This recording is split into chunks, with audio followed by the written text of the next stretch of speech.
Donc on continue sur les séries sur Parlons politique, donc le rapport entre la politique et les écritures. J'ai commencé il y a une semaine avec le premier épisode en vous rappelant que si je parle des politiques, c'est parce que je faisais partie de l'Église d'Angleterre et que nous sommes une Église établie.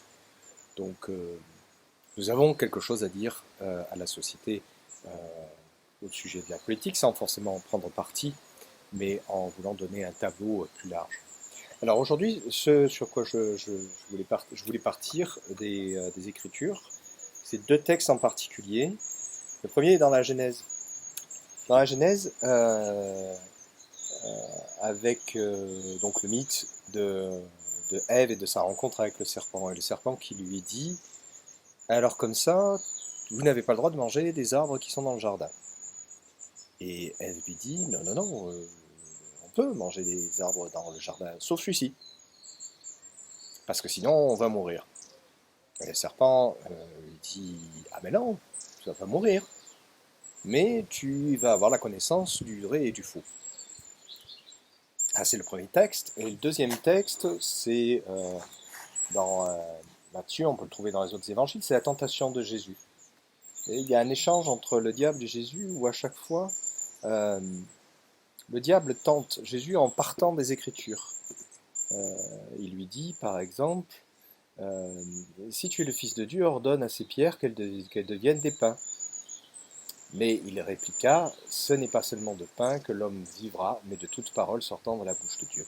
Et s'ensuit un échange comme ça sur, un ping-pong entre les Écritures. Alors pourquoi je veux vous parler de ces deux textes-là? C'est pour le rapport à la vérité. Le rapport à la vérité est très important au niveau de la politique. Euh, alors c'est quelque chose qu'on dit communément, que les politiciens nous mentent toujours. Oui, oui, ça arrive effectivement. Ça arrive effectivement. Et qu'est-ce qu'on voit au niveau du mensonge? Ce qui se fait le plus souvent, c'est vraiment comme le serpent l'a fait avec elle, c'est partir déjà d'une vérité au départ. Partir d'une vérité comme ça, c'est se donner une certaine forme d'autorité, puisqu'on a dit la vérité, c'est qu'on va donc continuer de lire la vérité. Et c'est à ce moment-là qu'on se met à tourner les choses en sa faveur.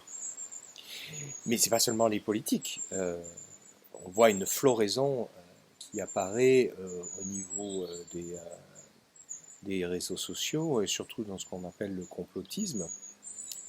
Le complotisme qui est en fait simplement un parallèle du complot lui-même. Le complot, c'est un mensonge. Le complotisme, c'est aussi un mensonge. Tous les deux sont des mensonges parce que tous les deux partent d'une réalité, d'une vérité, et la transforment pour la tourner à leur avantage. Et c'est très fréquent, si on prend les exemples dans l'histoire, on va toujours se trouver avec des vérités qui vont être transformées à l'avantage du vainqueur ou à l'avantage de celui qui peut euh, en trouver quelque chose de substantiel pour lui.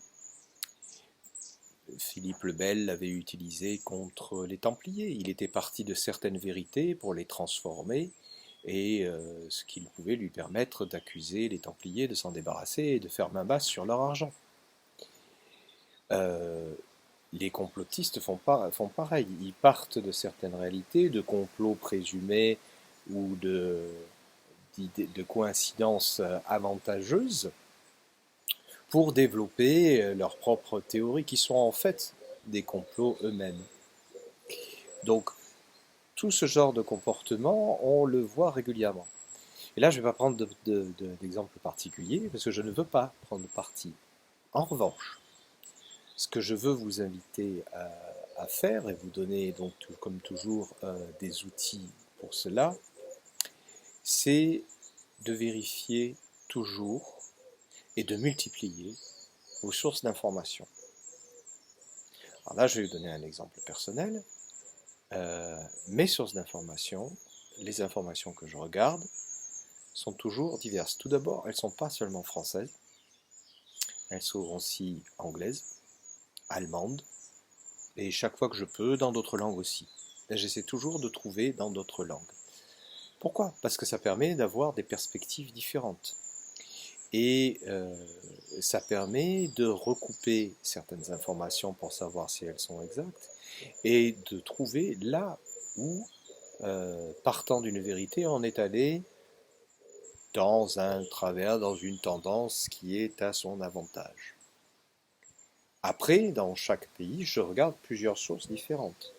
Par exemple, si je vais prendre au niveau de la presse, en France, j'aime bien regarder, par exemple, d'une part, Le Monde et en parallèle Le Figaro, un peu Libé, Libération, ce que je trouve. Canard enchaîné peut être rigolo, mais il y a certaines sources intéressantes. Euh, Pareil dans la presse britannique, je vais regarder autant ce qu'il y a dans The Guardian que ce qu'il y a dans The Times. Toujours pour avoir différentes perspectives. Au niveau des sources de médias, euh, une de mes sources de médias par exemple préférées, français et en plusieurs langues, c'est de regarder les infos sur Euronews. Je le regarde en français et en anglais, même si c'est la même boîte, il y a des rédactions différentes avec des perspectives différentes. Si je regarde les informations en Angleterre, je vais regarder aussi bien BBC que sur Channel 4 ou ITV. Il faut multiplier ces sources d'informations. Et surtout aussi, il faut écouter les choses qui ne nous plaisent pas. C'est très important. Parce que si nous écoutons des sources qui ne nous plaisent pas, nous pouvons identifier là où, dans ce qui nous plaît, il pourrait y avoir des erreurs, ou pourquoi les opinions qui diffèrent de nous sont-elles arrivées. Qu'est-ce qui est à l'origine? Qu'est-ce qui les motive? Et c'est extrêmement important. Donc, voilà, si je dois vous donner un exercice, faites cet effort-là. Lisez des choses différentes, de sources différentes, car plus vous aurez d'informations, plus vous saurez que vous ne savez pas, plus vous saurez qu'on doit avoir de l'humilité par rapport à l'information. Plus on peut savoir qu'on ne peut pas prendre les choses pour argent comptant et prendre le temps de réfléchir avec son intellect et non pas avec ses tripes. Si vous faites cet effort-là, vous verrez bien des choses intéressantes. Voilà. Amen.